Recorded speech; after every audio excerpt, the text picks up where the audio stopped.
Assalamualaikum warahmatullahi wabarakatuh. Perkenalkan, saya Despa Natalia. Pada kesempatan kali ini, saya akan membahas terkait dengan psikologi kognitif yang berkaitan dengan pengambilan keputusan dan penalaran. Pada kehidupan kita sehari-hari, keseharian kita mungkin kita dihadapkan kepada berbagai macam masalah. Apakah itu masalahnya besar, masalahnya kecil, masalahnya berat, atau ringan. Nah, pada masalah-masalah itu menuntut pemecahan masalah. Pemecahan masalah itu didapat dari keputusan kita, tindakan apa yang kita ambil untuk memecahkan masalah tersebut. Nah, pada kesempatan kali ini kita akan membahas terkait dengan bagaimana kita mengambil keputusan, dasarnya seperti apa pengambilan keputusan tersebut, prosesnya seperti apa. Oke, kita bahas, kita share materinya. Untuk kita bisa memahami pengambilan keputusan tersebut, kita harus tahu dulu nih, apa sih yang dikatakan dengan keputusan tersebut. Keputusan, apa yang dikatakan dengan keputusan? Apa sih yang dikatakan dengan keputusan? Nah, ilustrasinya seperti ini. Pada gambar di sini, ada seseorang yang mau di suatu tempat. Nah, di sini ada 3 jalur yang bisa dilalui. Jalur kiri, jalur lurus, dan jalur kanan. Ada jalur kanan. Di sini ada rintangan, yaitu jembatannya sudah jembatannya rusak. Jadi agak lama kalau lewat di sini. Kalau jalur lurus ini sering macet. Nah, sedangkan jalur kiri ini jalannya jalan kecil tapi cepat sampai di tempat tujuan yang akan kita tuju. Nah, di sini kita berhak nih mengambil keputusan jalan mana yang harus kita lalui. Ketiga jalan ini kita ketahui sampai ke tempat tujuan kita, tapi kita harus mengambil keputusan yang tepat. Mana yang harus kita ambil. Nah, pada ini kita coba, umpamanya diambillah jalur sebelah kiri, karena walaupun jalannya kecil, tapi cepat sampai, dibandingkan jalur sebelah jalur lurus ataupun jalur kanan, walaupun jalannya besar, tapi karena banyak rintangan, akan lama sampai ke tempat tujuan kita. Jadi, apa yang dikatakan dengan keputusan itu? Keputusan itu merupakan hasil dari suatu pemecahan masalah yang dipertimbangkan secara tegas dan dari berbagai alternatif yang tadi ya, seperti yang jalan tadi itu. Nah, di sini dalam mengambil keputusan itu ada beberapa dasar pertimbangan, dasar pengambilan keputusan tersebut. Yang pertama itu intuisi. Intuisi ini pengambilan keputusan itu tanpa tidak rasional, artinya secara dadakan saja, mendadak. Ya, secara kepikir, saya mau, umpamanya lapar, saya mau makan mie, tanpa memikirkan kalau mie itu nanti berdampak terhadap kesehatan, tidak. Kita cuman langsung kepikiran mie, pada saat lapar, ya kita makan mie, itu intuisi. Nah, berikutnya pengalaman. Pengalaman dalam pengambilan keputusan, dasar dari pengalaman itu sangat bagus sekali ya, karena ini akan lebih efektif pengambilan keputusannya. Karena kita ketahui, umpamanya contohnya saja, seperti kita pergi ke suatu tempat tadi ya, suatu tempat berdasarkan pengalaman kawan yang sudah pergi ke tempat tersebut, jalur kanan dan jalur lurus itu banyak hambatannya, sedangkan jalur kiri itu kan walaupun jalannya sedikit kecil tapi cepat sampai kan tidak banyak hambatannya. Nah, berdasarkan pengalaman tersebut kita memutuskan untuk melalui jalur kiri untuk tempat tujuan. Berdasarkan pengalaman. Berikutnya terkait dengan berdasarkan fakta. Jadi pengambilan keputusan itu berdasarkan fakta-fakta yang ada di yang berkembang atau yang kita temukan di lingkungan atau di masyarakat. Umpamanya seperti tadi jalan tadi, faktanya memang jalan yang lurus itu sering macet. Sedangkan jalan yang kiri tadi, karena dia jalannya kecil, ibaratnya jalan tikus, ya jadi tidak macet. Nah, itu faktanya. Maka berdasarkan fakta tersebut, kita ambil keputusan mengarah ke jalur yang kiri. Berikutnya wewenang. Wewenang ini lebih ke intervensi ya. Artinya pengambilan keputusan itu karena ada wewenang di sana atau suatu jabatan umpamanya ketua RT berhak untuk mengambil keputusan apakah suatu keluarga itu berhak mendapatkan dana bantuan atau tidak. Nah, di sini ketua RT ini berwenang untuk mengambil keputusan tersebut karena dia merupakan ketua. Ya, secara rasional ini pengambilan keputusan itu berdasarkan rasional pemikiran logika kita ya, sudah dipertimbangkan baik buruknya seperti apa. Jadi inilah 5 dasar dari pengambilan keputusan. Berikutnya kita masuk ke proses pengambilan keputusan. Nah, proses pengambilan keputusan di sini ada 6 tahap. Yang pertama, identifikasi masalah. Identifikasi masalah ini sangat perlu sekali ya kita ketahui di sini. Untuk dalam mengambil keputusan itu kita harus tahu dulu nih masalahnya yang kita hadapi itu apa. Jenis masalahnya apa sih yang menjadi permasalahannya itu, pokok dari permasalahan itu apa. Berikutnya kita kumpulkan data-data terkait dengan masalah, terkait dengan sebab-musabab dari masalah tersebut, dan nanti terkait dengan bagaimana pemecahan dari masalah tersebut, yang nanti kita buat semacam alternatif-alternatif apa saja yang bisa menjadi kemungkinan untuk menyelesaikan masalah tersebut. Nah, dari alternatif tersebut kita akan mengambil satu alternatif yang terbaik yang kita jadikan sebagai pemecah masalah. Jadi yang ini menjadi keputusan kita untuk alternatif inilah yang nanti yang kita ambil untuk menyelesaikan permasalahan tersebut. Nah, dari situ kita dari alternatif tersebut kita nanti bisa memantau dan mengevaluasi apakah alternatif yang kita pilih untuk menyelesaikan masalah tersebut bisa menyelesaikan masalah dengan baik atau tidak. Seperti itu. Berikutnya pendekatan dalam pengambilan keputusan. Nah, di sini ada beberapa pendekatan dalam pengambilan keputusan. Yang pertama itu kita lihat dari classical decision theory. Classical decision theory ini merupakan semacam teori klasik ya, teori klasik dalam pengambilan keputusan di mana karena dia merupakan teori klasik, jadi orang beranggapan teori klasik ini, teori classical decision ini benar dalam pengambilan keputusan.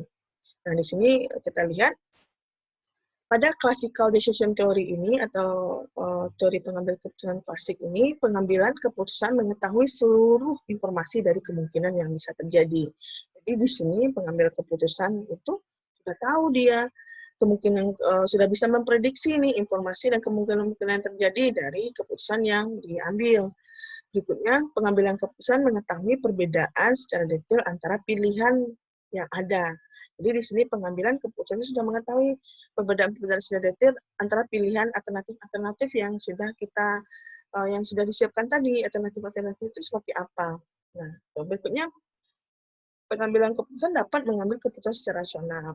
Jadi di sini pada classical decision theory ini pengambilan keputusan itu sudah bisa dia mengambil keputusan itu secara rasional. Artinya dia berpikir secara logisnya seperti apa pemecahan masalah atau keputusan dari pemecahan masalah yang dihadapi tersebut.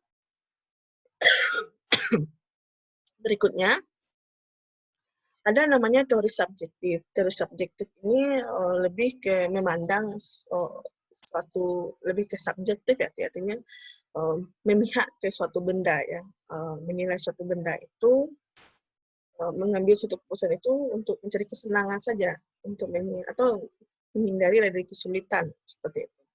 Contohnya ini, saya mau pergi ke kampus Mendalo, jarak tempuh antara rumah saya dengan kampus Mendalo itu 1/2 jam.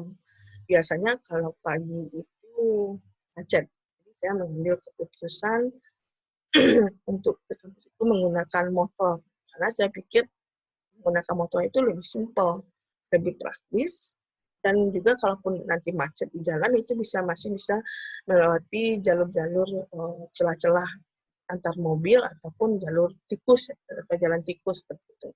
Jadi di sini saya bisa saya mengambil keputusan dengan naik motor ke kampus Mendalo itu karena subjektif itu penilaian saya itu motor itu simple, motor itu mudah dan bisa melewati jalur-jalur yang sempit kalau seandainya nanti berikutnya hal-hal yang mempengaruhi pengambilan keputusan. Jadi di sini ada beberapa hal yang mempengaruhi dalam pengambilan keputusan. Itu heuristik dan bias. Heuristik dan bias ini merupakan pengambilan keputusan itu berdasarkan prasangka, menduga-duga, dan juga ibaratnya itu jalan pintas yang diambil karena di sini banyaknya masalah yang harus dipecahkan, banyaknya suatu yang harus diputuskan. Nah, jadi secara jalan pintasnya kita mengambil suatu keputusan yang mungkin kita tidak berpikir baik buruknya tersebut. Maka nanti bisa saja nanti keputusan yang kita ambil ini menjadi kesalahan besar yang menjadi memperburuk keadaan, bukan jadi memecahkan masalah, tapi lebih nanti memperburuk keadaan. Berikutnya, hal yang mempengaruhi keputusan yang kedua yaitu status phishing. Status phishing ini yaitu seorang cenderung menggunakan pemikiran rasional namun terbatas karena kecenderungannya itu pengambilan keputusan itu berdasarkan kepuasan. Karena dirasa puas dengan apa yang didapat, tidak mempertimbangkan segala kemungkinan yang terjadi, dia mengambil keputusan tersebut. Contoh, saya mau beli baju, saya ke toko baju, nampak baju yang modelnya kekinian, model terbaru, istilahnya ya. Saya beli baju tersebut, saya putuskan saya beli baju tersebut tanpa mempertimbangkan bahan dasar baju tersebut apakah baju itu nanti luntur atau pudar atau cepat koyak, ya. Tapi karena saya merasa puas dengan modelnya yang kekinian yang saya suka, jadi saya memutuskan untuk membeli baju tersebut. Ini namanya status phishing. Keputusan itu tanpa melihat kemungkinan yang terjadi. Berikutnya falasi.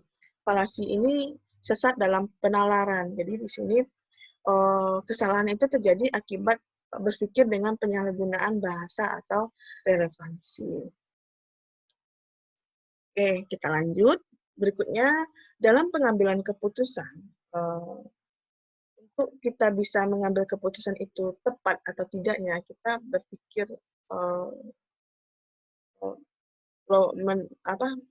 berpikir atau menalarkan suatu masalah itu atau keputusan tersebut. Nah, di sini apa yang dikatakan dengan penalaran tersebut itu proses menarik kesimpulan dari argumentasi. Jadi di sini umpamanya kita banyak argumentasi yang kita dapat dari pemecah masalah yang kita.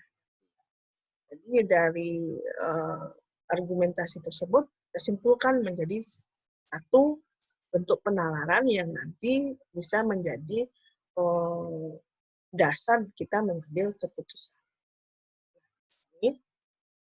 Penalaran itu terbagi atas dua jenis, ada penalaran deduktif dan ada penalaran induktif. Penalaran deduktif itu penalaran yaitu proses penarikan kesimpulan dari umum ke khusus. Jadi di sini kesimpulan didasarkan atas pertanyaan yang berlaku umum dan pernyataan khusus serta tidak menerima generalisasi dari hasil observasi seperti pada penalaran induktif. Jadi kalau kita lihat contohnya, ini contoh simpelnya ya, kita lihat di sini jika harga permintaan turun, nah jika permintaan turun maka barang yang dijual semakin sedikit. Ini kita dapat menyelesaikan dari contoh soal ini pernyataan yang pertama. Jika harga naik, maka permintaan turun. Pernyataan yang kedua, jika permintaan turun, maka barang yang dijual semakin sedikit. Jadi di sini kita kita hapus, kalau kita memecahkan, mengambil kesimpulan di sini, kita hapus bagian dari permintaan penurunan ini, tadi permintaan menurun atau permintaan turun ini kita hapus, jadi dapat kita simpulkan jika harga naik, maka harga barang yang dijual akan semakin tinggi, maka jumlah barang yang akan dijual semakin sedikit, seperti itu ya. Jadi di sini lebih ke bagaimana menyimpulkan itu dari yang umum ke yang khusus. Nah, berikutnya penalaran silogistik. Penalaran silogistik ini merupakan argumen-argumen deduktif yang melibatkan penarikan kesimpulan dari dua premis atau pernyataan. Yang dibagi yaitu silogisme linier dan silogisme kategoris. Nah, silogisme kategoris terdiri atas proposisi kategorik. Seperti contohnya, premis A, semua orang yang memiliki lesung pipi termasuk orang yang manis. Premis B atau pernyataan B, Afgan memiliki lesung pipit. Jadi kesimpulannya Afgan termasuk orang yang manis. Berikutnya, silogisme linier. Silogisme linier ini adalah penarikan kesimpulan melalui dua premis atau lebih yang digambarkan dengan adanya hubungan di antara bagian-bagian dari suatu premis dengan premis yang lain. Contoh, premis A, Tina lebih pendek daripada Tati. Premis B, Tati lebih pendek daripada Tuti. Nah, kesimpulannya di sini, Tina adalah yang terpendek di antara ketiganya. Di mana yang tiga itu ada Tina, Tati, dan Tuti. Jadi kalau kita lihat di sini pernyataannya, dapat disimpulkan Tina itu ternyata lebih pendek dibandingkan dengan Tati, Tuti, dan Tina ya. Berikutnya penalaran induktif. Penalaran induktif ini suatu proses pengambilan, suatu proses dengan kemampuan berpikir dimulai dari hasil yang bersifat khusus ke yang bersifat umum. Ini contoh simpelnya, kita ketahui kelelawar itu berdaun telinga. Kelelawar yang berdaun telinga berkembang biak dengan cara melahirkan. Monyet berdaun telinga berkembang biak dengan cara melahirkan. Gajah yang berdaun telinga pun juga berkembang biak dengan cara melahirkan. Jadi bagaimana kita mengetahui, menyelesaikan contoh soal ini, kita lihat dulu pernyataan, uraikan dulu pernyataan-pernyataan dari soal ini. Yang pertama, kita lihat pernyataan yang pertama. Kelelawar berdaun telinga berkembang biak dengan cara melahirkan. Pertanyaan yang kedua, pernyataan yang kedua, monyet berdaun telinga berkembang biak dengan melahirkan. Pernyataan yang ketiga, gajah berdaun telinga pun juga berkembang biak dengan melahirkan. Jadi di sini kita lihat kelelawar, monyet, dan gajah itu merupakan khusus ya, umumnya yaitu berupa hewan. Karena kelelawar, monyet, gajah ini merupakan hewan, jadi di sini dapat kita simpulkan hewan yang berdaun telinga berkembang biak dengan cara melahirkan. Ini dari yang pemikirannya induktif ini, dari yang khusus ke yang umum. Oke, mungkin demikian yang bisa saya sampaikan pada kesempatan kali ini. Mudah-mudahan bermanfaat. Saya akhiri. Assalamualaikum warahmatullahi wabarakatuh.